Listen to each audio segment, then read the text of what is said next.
All right, welcome back to the podcast. Today we have Coach DiMuzio. I got it. I was freaking out there. I got it. Uh, he's an assistant coach at Lafayette College. Coach, thanks for being here. Yeah, thanks for having me. Great pronunciation on the name. That was tremendous, and I'm excited to be on. No, I appreciate it. My goal is to meet coaches, all the coaches in the world. It's just this. It's a tough thing to do, but I love talking to coaches. I love meeting new people. I love building relationships. Scheme is scheme, but talking everything outside of that, that's what I'm trying to do. But I appreciate it. Um, Now you're the offensive coordinator there, right? Correct. And I Okay. coach the quarterbacks. And the quarterback. See, I coached quarterbacks for 2 years when I was a 25-year-old offensive coordinator in high school. The first year I loved it because I was an offensive lineman and I coached O-line my whole life. I got bored the second year. The second year doing quarterbacks, I got bored. I was like, Yeah. where's all the hitting? Where's all the yelling? Where's all the whatever? There's only one guy. Yeah. Yeah. Yeah. And then hey, how do you might do this. I made them run in a circle around bags, and then I had them do an obstacle course with bags with their feet just holding the football. And they were like, Coach, what are you doing? I'm like, I'm bored. You're going to get to moving at the beginning. Yeah. So let's talk about how did you end up at Lafayette? Like, what was the coaching path, playing path? Did you always know you wanted to coach, or was it just something you were forced to doing?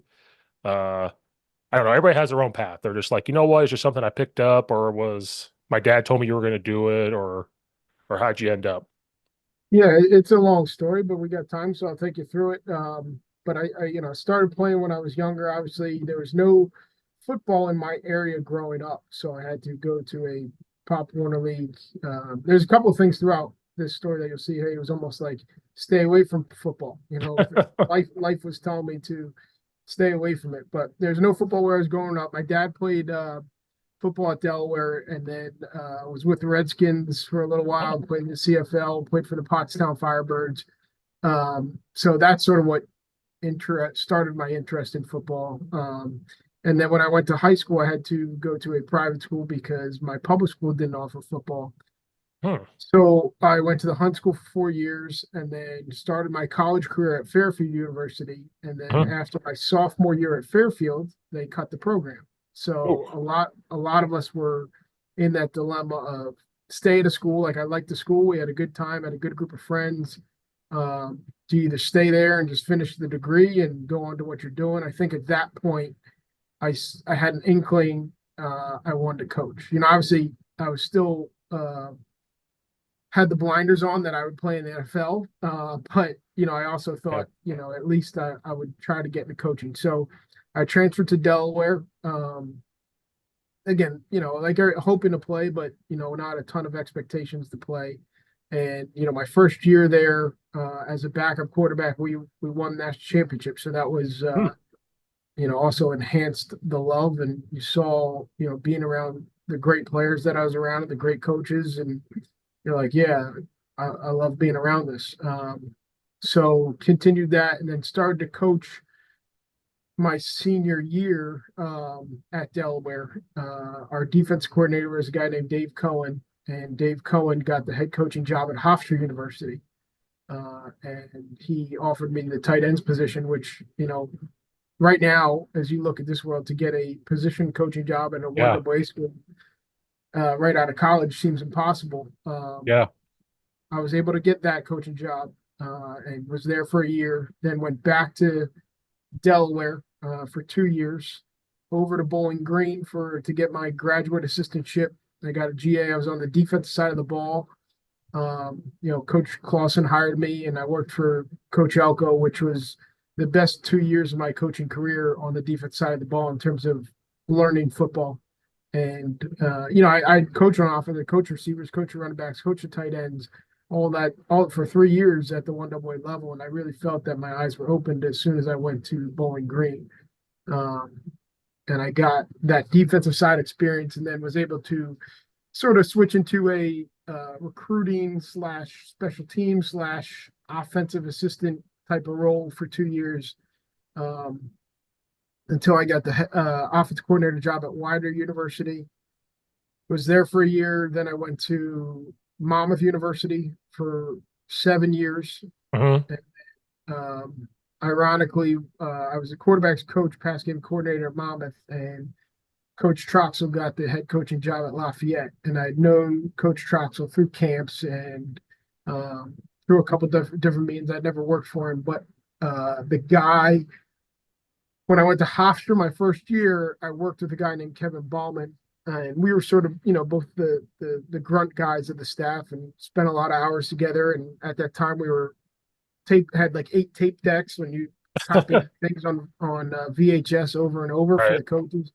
Yeah, so we spent a lot of time together. And Kevin was with Coach Troxel at Franklin and Marshall, so my connection with Kevin is what really got me the interview. And then, I'm just thankful it worked out. Now I'm here. That's a you have a long coaching career and you look like you're 26. I was like, this guy's really young. And Yeah, that's what been that's around. what people say. I'm older than you would think, and but it's been really good. And like a lot of guys on this journey, you wouldn't change any experience for anything, because even the bad stuff taught you what you wanted to do, taught you what you liked. So I always felt that I learned more from mistakes and learned more from bad things than you do the successes. Right. Because um for me, I've coached at like 5 different high schools, 6 different high schools for football. And like you said, I learned nothing. There is one offense to one head coach. I did work for one head coach that I'm just like, everything he did was wrong, and I'll put an end to that. But you learn what not to do, then you see the coaches that are doing the right things, and then you want to say, okay, I agree with 80% of what they do. I'm going to take that with me, and you just kind of, but like you said, I learned more for what the bad things than the good things almost. Because then No when doubt. you get that position, like you're an OC, so you're like, okay, I know what not to do, and I've been around good people, so I know what to do. Then I have myself and work on that, fix my mistakes, continue to learn, and then you almost learn more from the players as it goes on too, because we can't coach the same way we did way back in the day. Like you have to adapt a little bit to what goes on, and so you hit the nail on the head there. Is that you learn more from mistakes, but then you can put positively what you learned from those. Yeah, absolutely. And I think I still, as a coach, as you get older, you get further away from the age of the player you're coaching. But I think it's important to try to constantly remind yourself. Like I still remember what it felt like to be a college athlete at Delaware, and I still have things ingrained in my brain of things that I liked that coaches did and things that Mhm. I didn't like. And I think that's what helps me stay connected to the players, is just constantly trying to remind yourself, oh, well, what did I think? Again, Mhm. like I was a sophomore at Fairfield University. I had really at that time no opportunity to ever go to the NFL, but in my mind I did. Right. And I think that's important to remember that, a lot of these guys, and you don't want to change that. You don't want guys to not think they're going to the NFL. You don't want guys to, you want guys to, go for the moon, and you want them to try to get to the highest level they possibly can, even though because you've seen more outcomes that don't work out that way than do. You see some of that, but you also have to be able to relate to, hey, you know what, this is what this kid believes. Let's do everything we can to get him there, and let's prepare him for if it doesn't happen. Right. Because this might be a dumb when I first came to the suburbs was 2018, and it was like starting over because I can't imagine for you moving all over the place, literally starting over. I only moved 2.5 hours, 3 hours north, but it was starting over. I knew nobody in the suburbs. I grew up in central Illinois. My high school only had 300 kids in it. Then you go to EIU, which is maybe 10,000 students in a town of 20 some thousand. When I moved up here, got a volunteer job with a guy. And I remember watching the kids bring out the big old speaker and they're playing music during practice on like a Tuesday. And I'm like, what the hell are you guys doing? We have to, like, I'm old school. Like, we can't have this. What are we doing here? Why are we not in full pads? And that head coach pulled me aside and he goes, hey, I respect the old schoolness. He's like 47, maybe he's 50 now. He's like, I respect the old schoolness, but let me teach you how to adapt here. He goes, they can play the music. If that gets them to play well, we're going to do it. If it's going to get them to listen to us, we're going to do it. And I'm like, what are you talking about? Like, well, how old was I? I was only like 27, 28. And I'm like old school. And he goes, Steve, you got to embrace the new school. You got to embrace this. You got to embrace this. And so I did. And it's actually helped my heart rate a little bit, like to kind Yeah. of adapt and how to talk to them, because it can't be like when we all played coaching the same way to every kid either. It has to be, I can chew this kid because that's how he was raised. That's how it's going to go.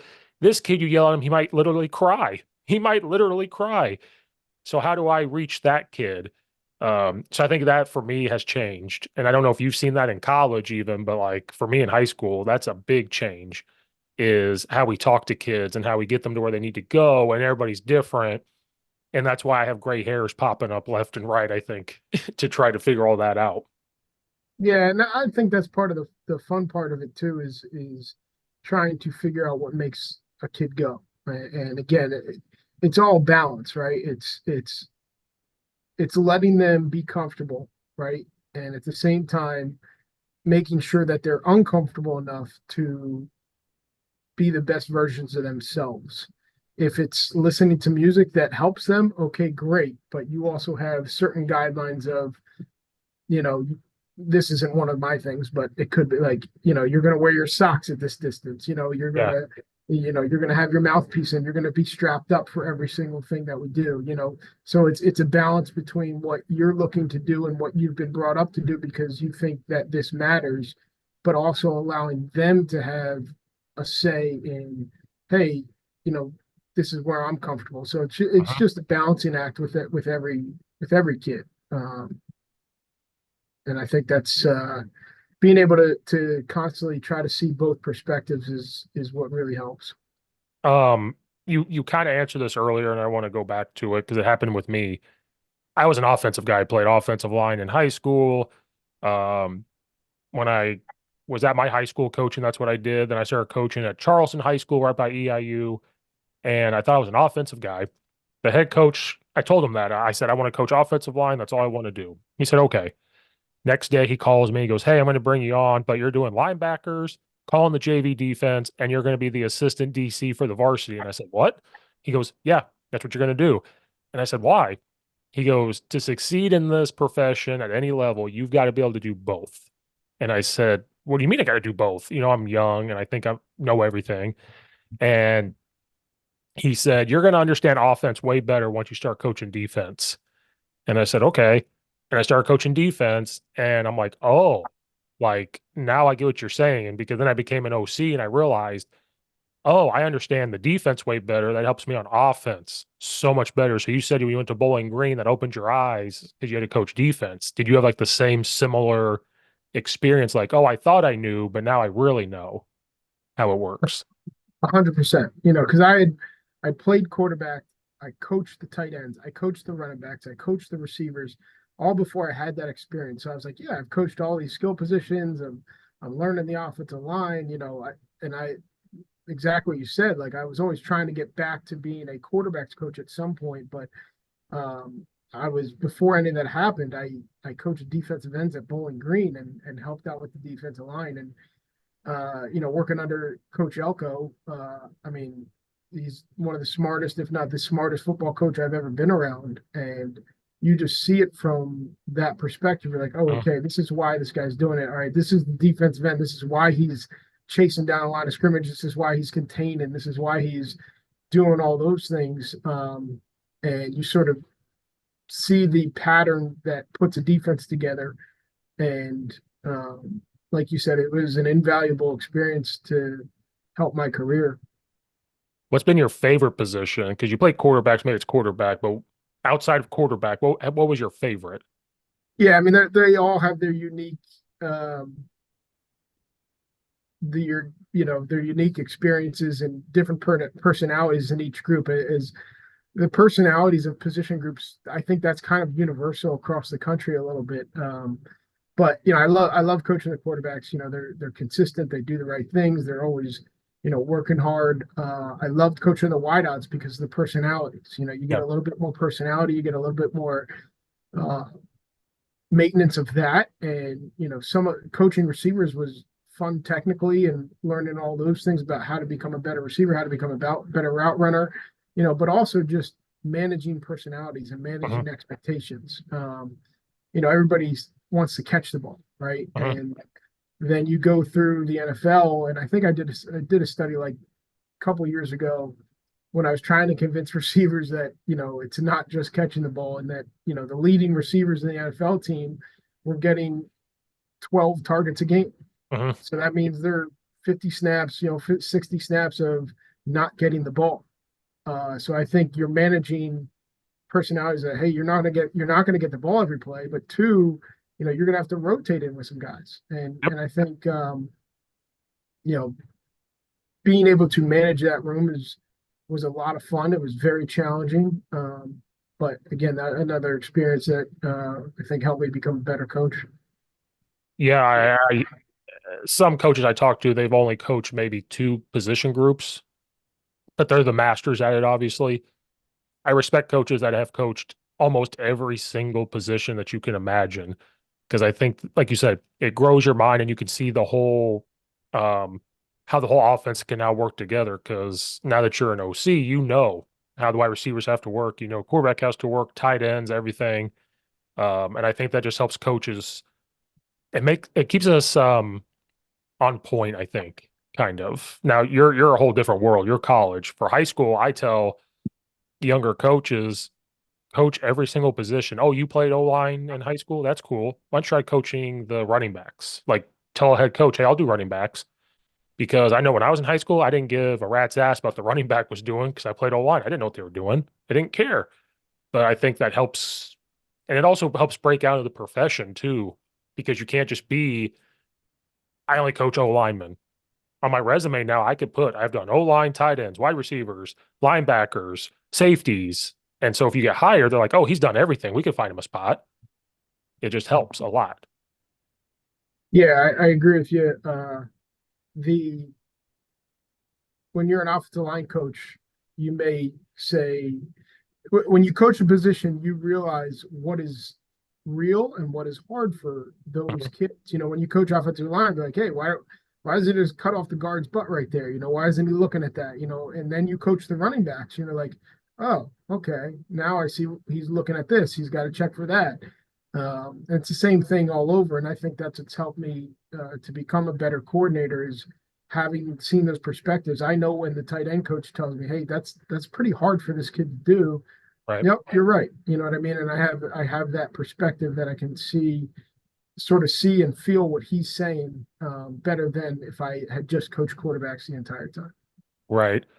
Um, so you said you went to Delaware. When you went to Delaware, were they still running the wing T stuff or had Delaware evolved at that No, point? we had involved. That was Casey Keeler's second year there. Okay. My dad had played for Tubby Raymond, so he played in the wing T, and Yeah. it's a great story. His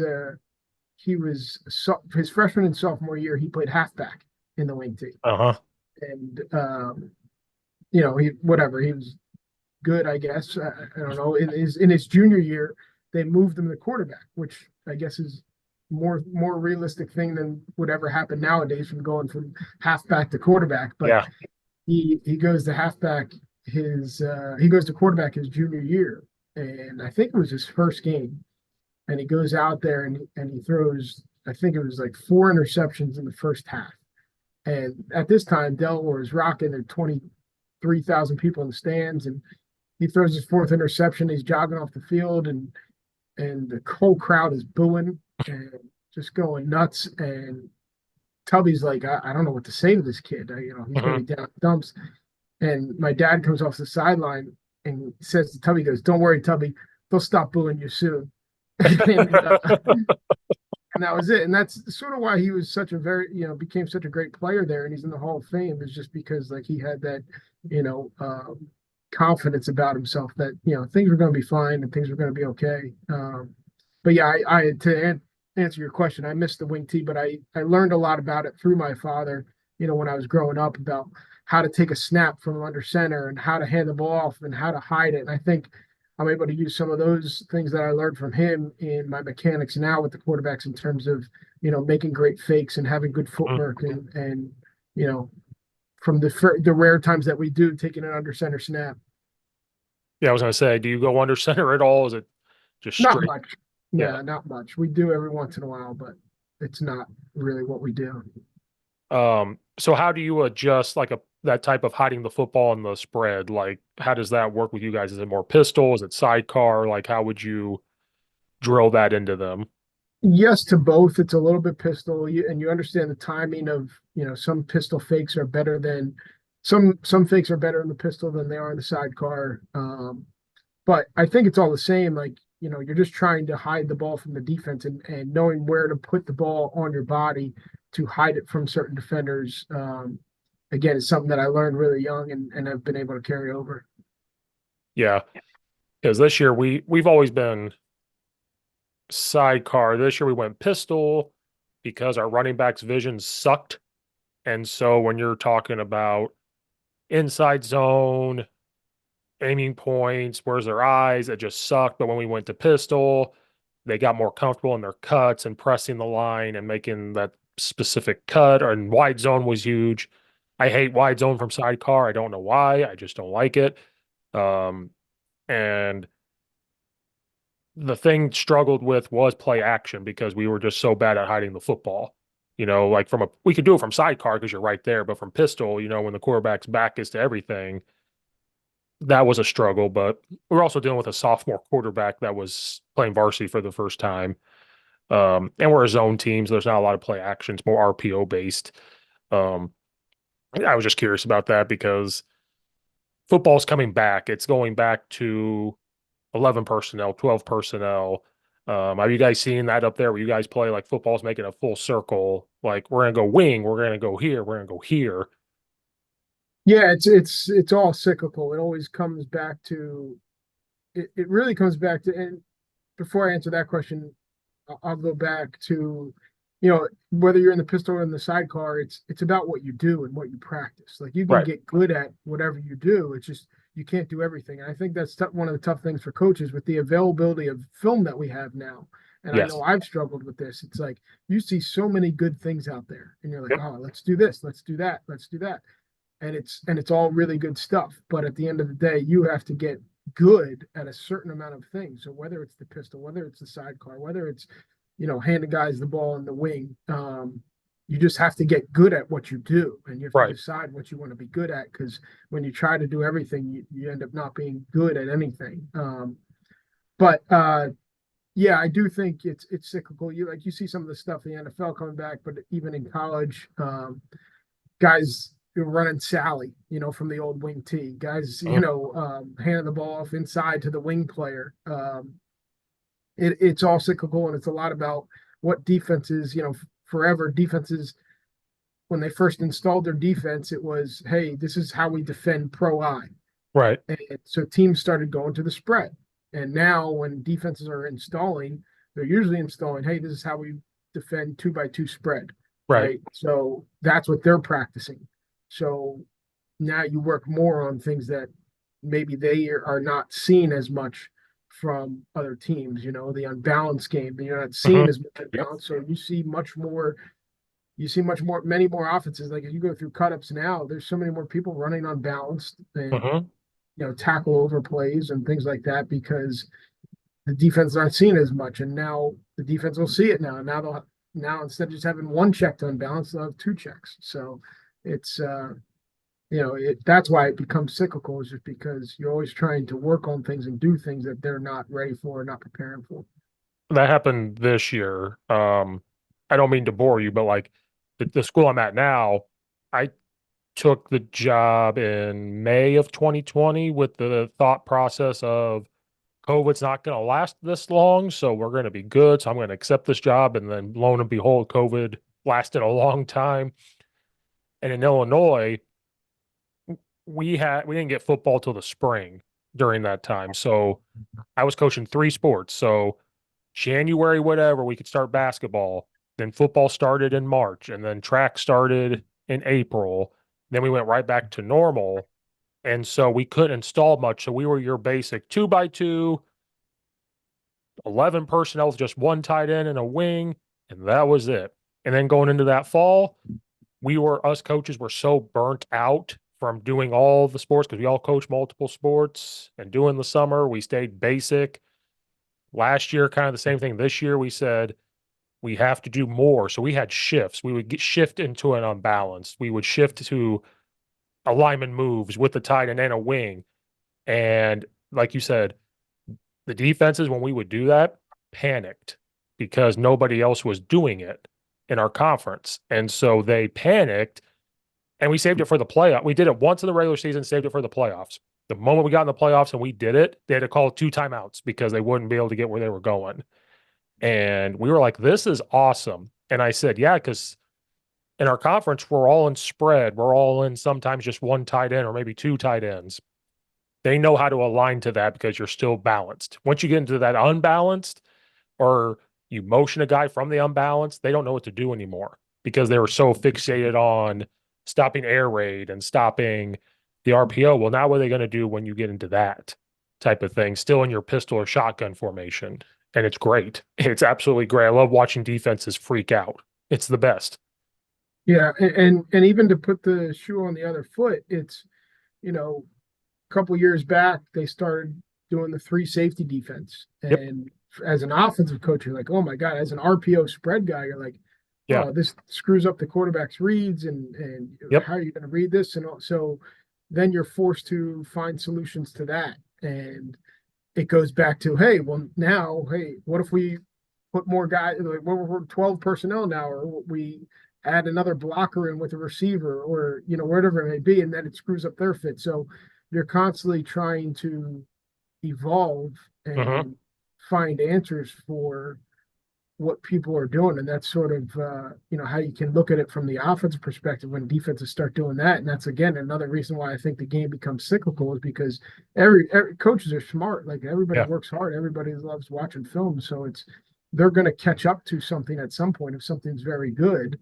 So, and that's why it ends up going back to football's simple, right? If they're not putting enough guys in the box or this guy's deep, then hey, we got to be more run heavy and add an extra blockers. And if not, that's why I think the whole schematic thing becomes changes throughout the years. Right. Because we all saw the wave of the 4-2-5 come through. And then when I switched over to this conference, everybody and their mom runs a 3-3 stack or a 3-5 into that cover three or drop the safety back when you don't know, getting into the bear front four eyes and everything else. And like you said, then we have to figure out what are we going to do when they get a 4-eye and a 5 technique, a 4-eye and a 6? What are we going to do when they're doing this and shifting? And it's fun though. Like, it's frustrating, but it's also fun when they do that. But we're seeing that 3-3, and I predict defenses are now going to say, well, maybe we need to go back to the 4-2-5 because now they're getting unbalanced and they're running and they're doing this and they're not throwing it. They're not RPOing it as much. And then we have to go back to, well, let's do this, let's do this. So I think it's just always going to be that carousel of we all have the same plays, but how are we going to dress it up and hide it? And, can we go back to running some of this old school quote unquote stuff?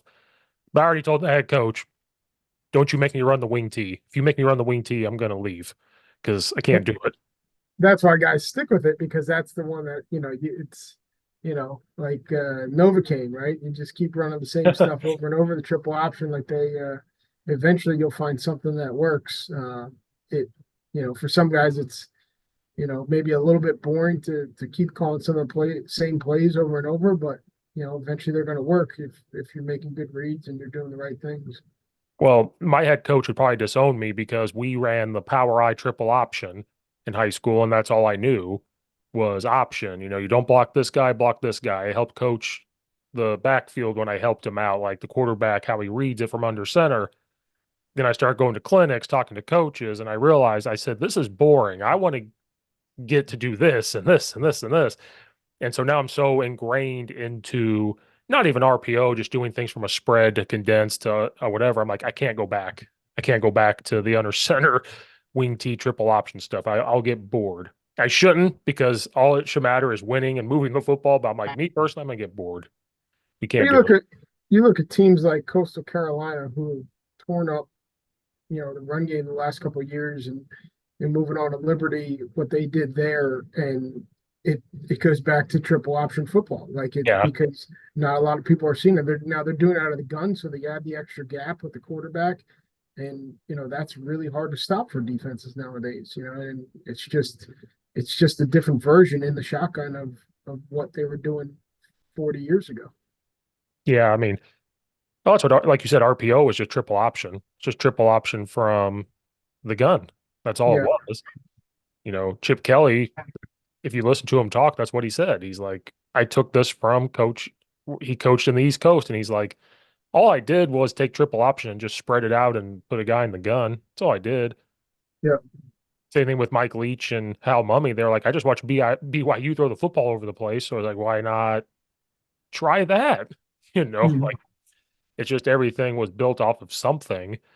And now the people that have run the wing T forever, they're still in and they're laughing. They're like, oh, now you want to come back kind of thing. Like, oh, now you want to run buck sweep and run belly. Because we run belly from the shotgun.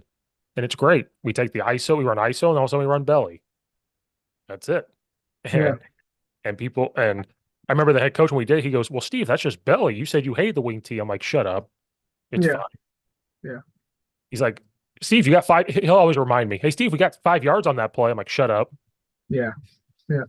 Because our head coach would love to be a power I, like pound the ball, pound the ball, pound the ball, throw 3 yard hitch, pound the ball, throw 3 yard hitch. And I'm like, you're boring. Why not run six and just throw it as deep as possible? Why not run inside zone and everything else? But he played linebacker in college, so he believes in just hitting. He's like, let's just hit people. Um, what kind of offense did you kind of come up with when you were getting into the OC world? Like, what was something that, or what you run now, I guess? Like, what did you gravitate toward and say, this is what our identity is going to be. This is what I want to do. And how did you bring that to Lafayette? I think it's been a combination of things over the years. If I had to define us, we're a spread RPO team, and it's a very general statement. But I think for me, it was always about making sure that we could be in a good situation, regardless of what the defense is in, and regardless of the call sometimes, regardless of my call sometimes, so that giving the quarterback options so that, hey, we are always going to be in a one-on-one situation, and it comes down to a numbers game. Mhm. And the only way to do that is to give him options to throw it if we're outnumbered, or give him options to run it if they're dropping people out. So I think, again, I think that stems from what I learned on the defensive side of the ball and Mhm. finding out which guys were in conflict and trying to put those guys in conflict. When I went to Widener my first year, our head coach was a play fast all the time RPO guy, or play fast all the time guy. Right. And I took a lot from that and I liked it, but you could also run into some bad situations in that. So I think learning that and learning the RPO system and combining, hey, we're going to play fast some of the time, we're going to Right. RPO some of the time, and like anything else, it's just taking things from here and there. And then, our staff does a great job of, we have three other former coordinators on our offensive staff. So all those guys, um, and our receivers coach worked in the NFL and was at Penn State. So we have all those different ideas that, sort of combined into what we're trying to do here at Lafayette. Um, I agree with you. Sorry if I'm one of the most boring people, but you can't live in the RPO world. You can't do it all the time. You have to have many tools in your tool belt to do that stuff. And I realized that as a young OC. I'll never forget. We're trying to do RPO and I thought it was supposed to be easy. If you're going to do it, you got to practice it all the time, put in the situations, and I yelled at the quarterbacks, how can you not make this read? And it's like, well, Steve, this is hard. Like it actually is kind of difficult to do. And then when I was at Charleston, Dino Babers was at EIU with Jimmy G and all of them. And so the whole raid, the sexy offense was snap the ball in 12 seconds. Like I didn't want to do it. Like you said, I loved watching it, but from a coach perspective, I'm like, that's not me. Our head coach yelled at me before. He's like, you got to get it snapped in 12 seconds, 12 seconds. And I realized I was like, well, what if we don't do that? But if I just signal it in really quick, we're still going fast. It's just how fast do I get the play in? It's not our main focus. And so then when I really dove into like Mike Leach's stuff, they're not up tempo. It was just how quickly he got the play in. So like they are going fast, but they're not living and dying by that tempo. Because I said, well, what if we're up and we got to milk the clock and we're so used to going fast, now we got to slow it down. That just disrupts everything we're doing. I'd rather practice fast and be put in bad or in tough situations in practice from like we're down by 7 with a minute left, like that type of thing. I don't want to live in that world. Yeah, I couldn't agree more. I think and that's some of the things I learned from that year is that playing fast is great and there's a lot of advantages to it. But I did see that like we struggled to slow it down. We Yeah. struggled to block people when we slowed it down. So I think it comes back to just having balance in what you do. And again, I prefer to install everything is play fast, and then if we don't, you know, we're still able. If we're not playing it fast, if I'm not calling it fast, we're able to slow it down as opposed to trying to speed it up. Um, in doing that, throughout your coaching career, one thing I took was, like you said earlier, I love everything I see on Saturdays or even Fridays. I diss the wing tee, but I also love it. When I want to run pin and pull or a buck sweep, who do I go talk to? I talk to a wing tee coach and learn it. I love all offenses. I don't care what it is. But my problem was I wanted to do it all, right? You want to do all of it. And you can't do that. If you're going to do this, you got to say, we got to scale everything back and have less plays. So when you got there, is that one of the things like I got to make sure I have less plays, but also be put in a situation where I can add more if needed, depending on who we're playing? Yeah, I think that's something that we ran into our first year here. We were really young on offense, and we were installing a new offense. So those combinations of me coming from a place I'd been at 7 years and trying to install things that had been inputted over 7 years Yeah. uh, was just too much. And taking a look back at things we had installed and how much you actually called things throughout the years, like, hey, we don't need this, we don't need this, and it just came down to shaving things and cutting things, and that was probably the best thing, the biggest leap that we made from year one to year two was just because we did less, and Mm. and I'll say our kids knew the offense better, so it was you knew, as opposed to like the perfect storm of us having young kids, everybody's learning the new offense, us trying to put in a lot. Now these kids are a little bit older and we're doing less, so I think we executed a little bit better. Right. Like that's what happened to us. And I think the COVID year kind of ramped us up because we were so burnt out. We were so paranoid. Well, I'll tell you, that fall from COVID, and you might fall out of your chair, we played 5 quarterbacks. Yeah, yeah. But we played 5 quarterbacks, 3 tight ends. I never had the same starting O lineman because the injuries were just boom, boom, boom, boom, boom. And we had so much in. And then I think that was the year when we had a wide receiver playing quarterback. We were like, well, we can't teach him everything. And we had like 6 run schemes. And I'm sitting there going, shit, we can't do this again. Like we just can't. So I'll tell you right now, this year we had inside zone, wide zone, ISO, and power read. And that was it. And that was in order of what we ran. So power read was our very last thing that I cared about. But like inside zone and wide zone was our bread and butter. And from a lineman perspective, tight end blocking perspective, we were so much more confident in doing that stuff because they didn't have to think. And every single day they knew what it was going to be. And I realized I had to stop looking at, like, I could watch you guys on a Saturday and say, well, you know what? I like 2 other things. I'm going to add it. But then it was like, what are we going to take away? Because you can't just keep adding, you know, and you can tag and it changes it, but you can't add everything. Like, just get good at some of it. Especially for an offensive line coach and an offensive lineman, like there's so many techniques that they have to work, and you have 5 different guys working them. The more schemes you have up front, the worse off they can be. And I think that's one of the things that our offensive line coach helped me out with a ton in this offseason was just saying, hey, we gotta do less so that they can practice that stuff more. Right. And yeah.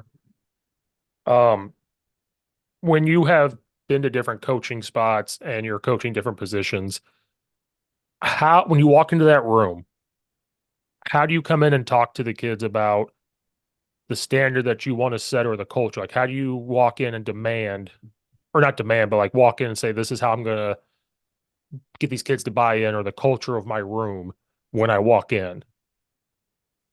Yeah, I think it goes back to um, having a concise uh, statement or philosophy that you want to stick through that doesn't have 10 words. You know, I mean, Right. like, I think you want to tell them everything. You want to tell them so much, and you want to tell them all these experiences that you've had. And it comes down to they hear two things or three things. So let's make sure that they hear those two or three things that you really care about. And Right. you stress those two or three things over and over because, we as humans constantly forget things, Mhm. and move on if they're not reinforced. So Right. I think for us, it's been about reinforcing some of those simple things that we want to be about, taking care of the football, right? Not hurting ourselves and blocking for each other. I Right. think, and that's what, again, another mistake I made my first year is you want to have 15 meetings where they're 30 minutes each. And it's just not, the juice is not worth the squeeze. You're saying all this stuff and they may retain one or two of the things as opposed to harping on the things that you really, really care about. So I think that's one of the things that we look to do as a staff is figure out, hey, these are what we want to harp on. These are the things that we want to stress and keeping that. I know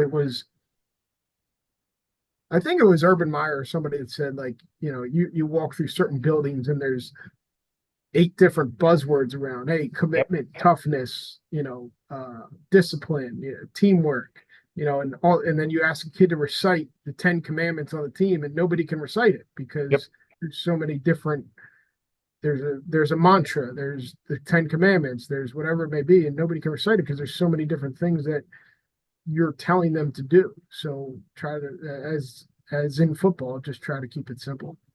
Yeah. I mean, all that stuff's good.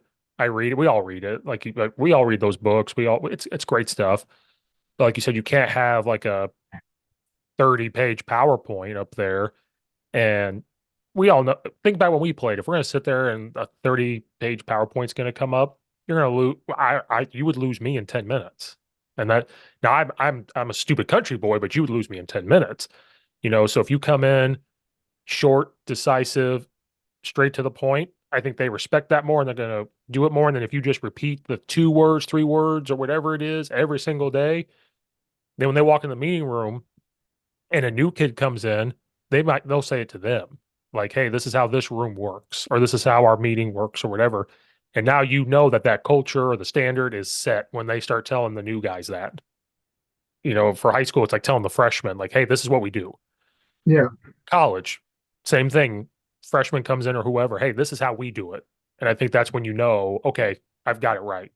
right. Yep, I agree with that. Um, how's the transfer portal world over there? I know you guys are under a lot of pressure in college with this freaking transfer portal. Like Yeah, how much stressful has that been, or do you just embrace it and say this is the new world? What positives do you take away from it?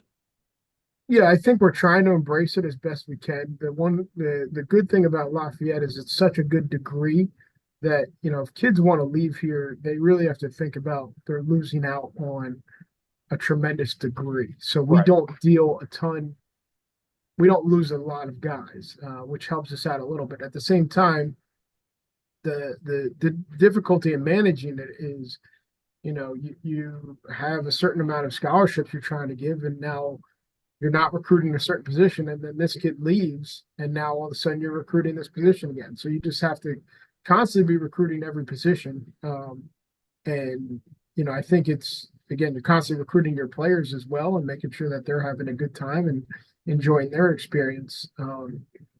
So we are, I don't want to say lucky. I mean, we've been pretty lucky so far in terms of keeping our guys here hmm and being able to maintain that because one, it's such a good degree, but we're not at the level of, yeah, I would be really scared or, it's got to be really hard to coach in the mid majors right now in FBS right, because as soon as your guy is a good player, he's going to be getting them more money to be offered somewhere else. And you can't argue with any kid or anybody that would want to go take $20,000 more than they're making or Right. $30,000 more than they're making. So, um, luckily we're at the level of we do have some of that, and we do have guys that get recruited and uh, all that, but it's not to the extent of some of those mid-major schools that probably have to deal with transition all the time. Right. Because a big thing that all of us high school coaches say, well, I don't say it, is that it's affecting the high school recruiting. And I have talked to a lot of college coaches. They say that's not the case. Like we're still recruiting high school what we were before. It's just like you said, if at a drop of a hat, your tight end leaves and you can go find a guy that's like a junior in the transfer portal to plug in, you're going to go do it rather than plugging in this redshirt freshman that has shown playing time. Right. And I can't speak for everybody else. So I'll say we recruit high school. The only time we go into the portal to recruit is if that situation happens when we lose an older guy that we weren't expecting to lose or something like that.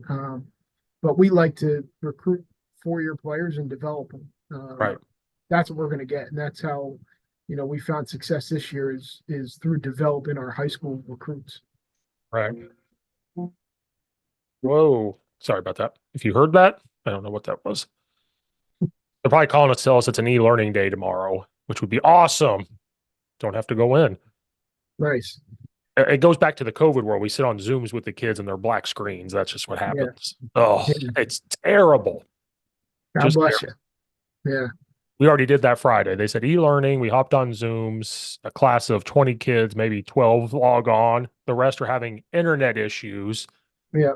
So when I see them in person, I'm like, you were playing Fortnite. Don't start this that you had no internet.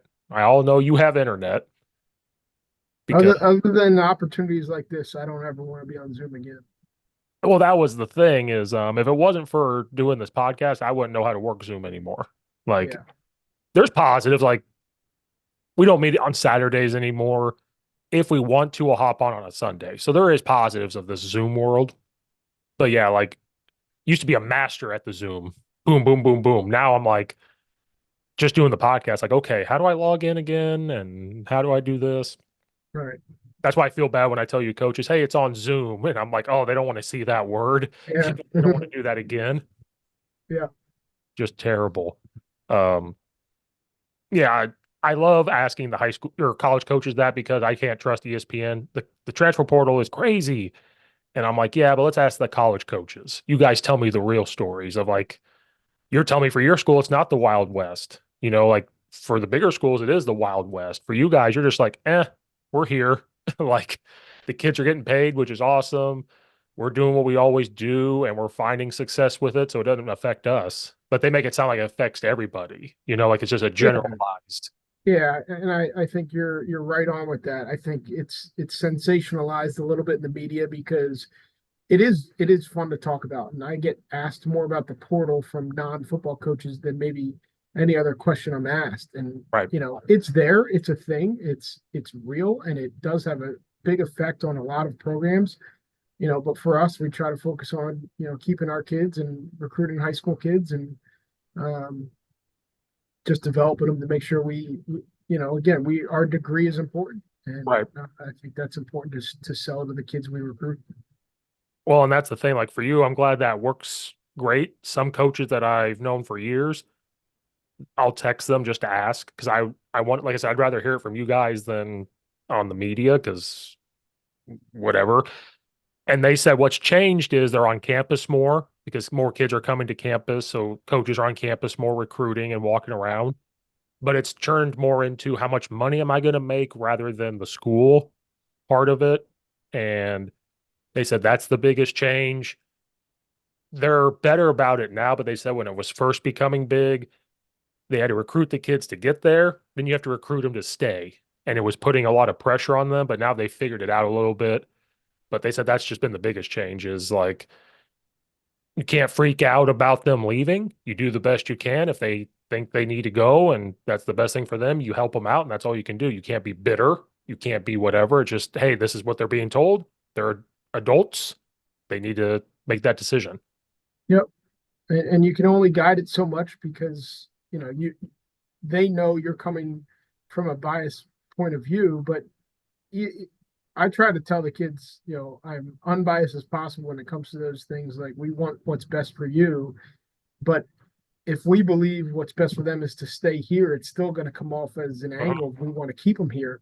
But I may truly believe that. And for a lot Right. of our kids, I do believe that because of what this school and this degree can do for you. But at the same Right. time, like you said, they have to make some of those decisions on their own. And sometimes they have to learn the hard way that going elsewhere may not be the best case scenario for them.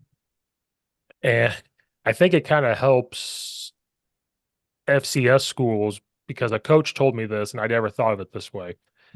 The high school kid that would get recruited Division 1 to like a Michigan, or maybe not Michigan, but like big Division 1 schools, they may not necessarily get that kid now because of the portal. So that kid that would normally go to the big time school doesn't get that offer. Like, he's the best kid on the team. But the FCS, you guys can swoop in and get them because they normally would go here, but now they're going to go here. So I said, I never thought of it that way before. And so they're like, yeah, because he's an FCS school. And he's like, it helps us out a lot with the high school recruiting because it's like, hey, maybe 10 years ago they're going to, Miami. Well, now they can come to us because they're dealing with all that. They're going to come to us and be more stable. And so some FCS coach goes, we love it because we're getting the high school kid and we can develop them because they're coming to us. Mhm. And Yeah, I think, yeah, I think that's somewhat true. The lead are still getting recruited out of high school, and those kids are still being seen. But I think water always sort of finds its level. I think a lot of guys are taking kids out of the portal that may not be as good of a players as some of the kids that they could be recruiting out of high school, but right. it's a patient game right now. At some schools, it's, hey, we have to win now, and you're going to take a so let's say, for instance, this graduate kid is a good, solid football player, and you could take him, or you could take a high school kid who's going to be better than him in 3 or 4 years, way better than him in 3 or 4 years. But I can take this kid right now, and he can play for me right now. Uh-huh. So I think that's where some of the portal is watered down, where kids I think are getting recruited higher than really they can play, but it doesn't matter because there's a need and there's a want, and those schools would rather try to take that kid right now and take it for 2 years and then recruit another kid as opposed to taking a high school kid and developing them and keeping them for 4 or 5 years. Right. There's no right, wrong, or way to do it. There's no exact science. You just have to sort of try and find what works for you and works for the school you're at. Yeah. All I'll say is God bless you, college coaches, because I know us high school coaches go with a lot, but when they just keep adding that stuff onto you, I'm like, and people are saying, well, they're college coaches is what they're paid for. And I'm like, yeah, if you're making $2 million a year, I don't feel bad for them. The hardworking grinder coaches, like all you guys, I'm like, God bless you, because it's just more pressure that's on top of you guys. Like, don't worry, I got you guys' back. I'm like, well, that's a lot of pressure, Yeah. you Yeah. new rules and man. Well, coach, I've taken a lot of your time. I do appreciate you being on here. Um, and you're very laid back and I love it. You're just very calm, cool, collected over there. Um, but I appreciate you coming on here. No, I appreciate having me. It was good conversating with you, and really enjoyed the time.